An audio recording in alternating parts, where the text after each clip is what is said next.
Have you ever wondered why you feel so good after hitting a new high score in a game? Or why that first bite of your favorite food tastes like heaven? The secret behind these feelings is a tiny molecule in your brain called dopamine. But what exactly is it?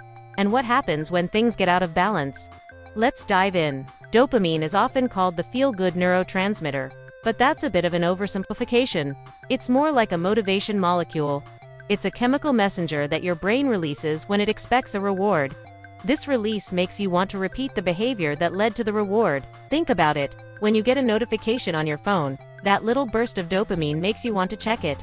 It's what drives you to seek out pleasurable experiences, from eating and socializing to achieving a personal goal. Our brains are hardwired to release dopamine for activities essential to survival, like eating and procreating. But in our modern world, many other things can trigger it. This system is crucial for learning and forming habits. When you do something and get a reward, your brain links the action with the pleasure, reinforcing the behavior. This is how we learn to study for a test, to get a good grade, or work hard for a promotion. It's a fundamental part of what makes us human, driving us to explore, learn, and achieve. So, dopamine itself is a good thing. It motivates us. But problems can arise when the dopamine system goes into overdrive or doesn't function properly. An imbalance can lead to some serious issues. Too much dopamine activity is linked to conditions like addiction. When someone uses certain substances or engages in behaviors like gambling, their brain can be flooded with an unnatural amount of dopamine. This creates an intense feeling of pleasure that the brain wants to experience again and again. Over time, the brain adapts by becoming less sensitive to dopamine. This means the person needs more of the substance or behavior just to feel normal, let alone to get that initial high. This is the vicious cycle of addiction. On the flip side, what happens when there's not enough dopamine? Low dopamine levels are associated with a completely different set of problems.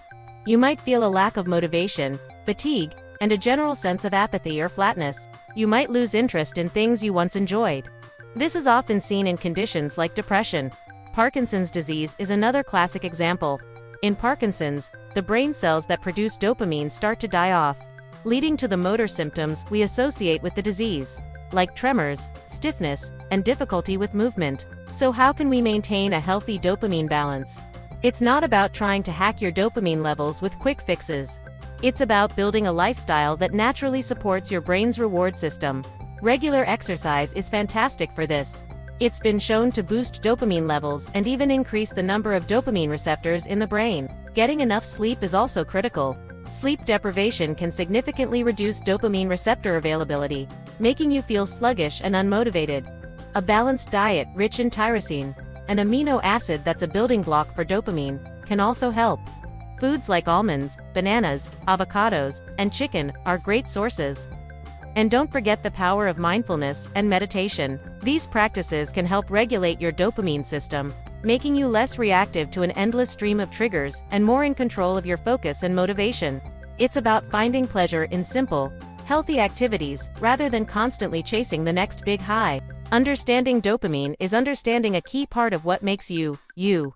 It's the driving force behind your ambitions and your joys. By respecting this powerful system and adopting healthy habits, you can keep your motivation and well-being in a healthy, sustainable balance. Thanks for watching. If you found this video helpful, give it a thumbs up and subscribe for more content about how your brain works. See you in the next one.